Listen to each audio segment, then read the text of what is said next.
On May 31st, 2008, the Infowars Money Bomb raised $250,000 towards the goal of starting an Alex Jones TV program on the Dish satellite network. On that day, Alex Jones hosted a special edition of his radio show to celebrate the outpouring of generosity from his listeners. Joining him as a special guest was G. Edward Griffin, the famed author, documentary filmmaker, and researcher, whose works include The Creature from Jekyll Island, outlining the truth behind the Federal Reserve System in the United States. To help celebrate the occasion, the Corbett Report phoned into the Alex Jones Show. G. Edward Griffin are going to be gone in about 15 minutes, and I want to take a few calls for folks that are patiently holding. I want to talk to you and me and others. I want to remind the listeners the Infowars Money Bomb's going. Right now, you can go to Infowars.com, and you can donate at Infowars.com on the PayPal or by credit card. Even if you want a free gift, a free DVD for donating, you can do that too. There's a link there on the credit card link. Infowars.com right now, or 888-201-2244, 888-201-2244 if you don't want to do a credit card over the internet or do PayPal. The PayPal is secure right now at Infowars.com. I want to go back here to Infowars.com and look at what our numbers are. But while I'm doing that, see how much we've raised, let's go to a caller for G. Edward Griffin and myself. Let's go to James in Japan. Then we'll go to Richard in Washington and others. James in Japan, you're on the air. Thanks for holding. Mr. Jones, Mr. Griffin, it really is an honor to be talking to two titans in the Infowar at the same time. First of all, Alex, I just want you to know that it is a privilege to be taking part in the Infowars Money Bomb and to get a chance to give something back to the phenomenon that has given so much to us.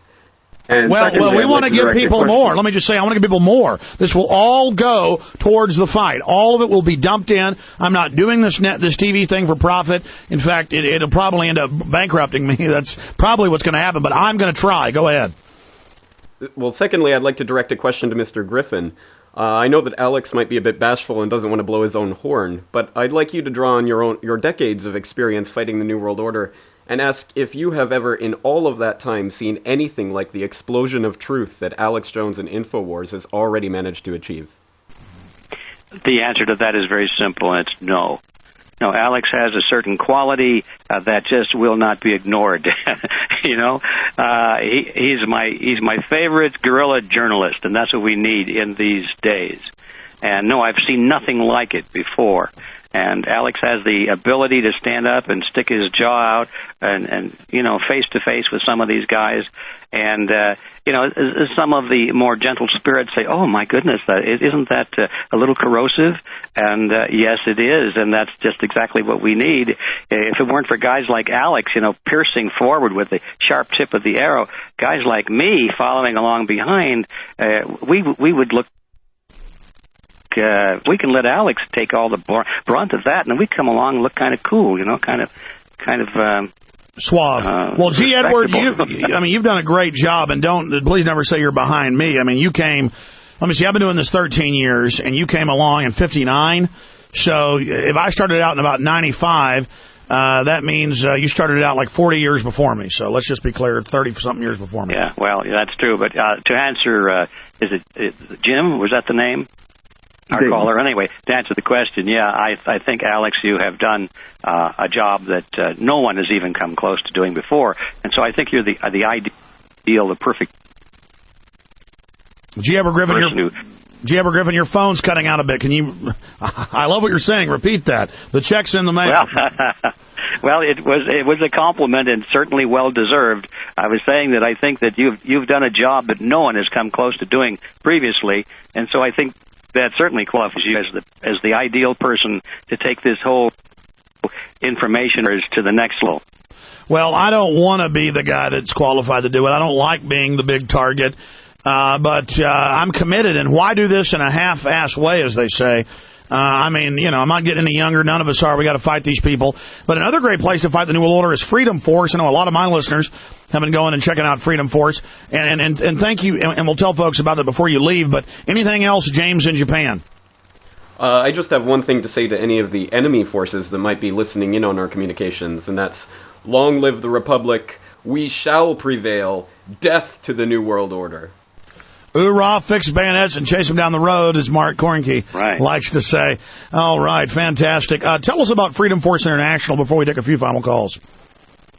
Well, first let me give the website, and then I'll give it again when I'm through with my little explanation.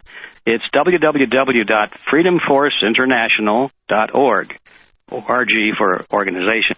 To remember, but what it's all about, Alex, as you know so well, since you are, by the way, thank you for accepting the being an honoree in our Hall of Honor. You certainly deserve that. Well, let me say Freedom thank Force you. International. Yeah, well, for those who don't know, Freedom Force International is, as the name suggests, an international organization. We have members now in 60 countries. The number's grown since we last spoke. And the whole purpose of that is to provide a network of like-minded individuals around the world who have one thing in common, and that is their defense of the concept of freedom. And it's not just a vague concept. We have a creed of freedom, which makes it very specific.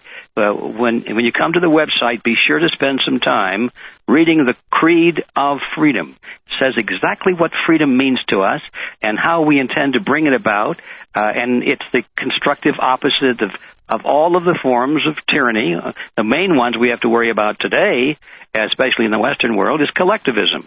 All of those words are defined on our website, but collectivism generally is just that concept of government, which means, which tells us that government is the ultimate, the highest ideal of society. Individuals are small, governments are big, and all problems are supposed to be solved through governments, and individuals must, take a back seat, must even be eliminated if necessary, if they get in the way of the greater good of the greater number, and all of that. And it boils down to this, really, that people knowing about this problem and talking about it, that's not enough. That's an important first step. But unless you come to power, you're just wasting your time.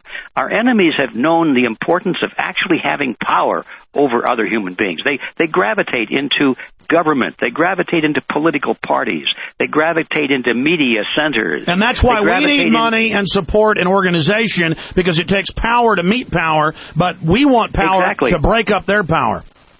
That's it exactly. And nobody previously has really focused on that issue. They've always said that if we just read another book, or we have another seminar, or we have another talk show even, just knowing about these things they'd say was enough, but that's not enough.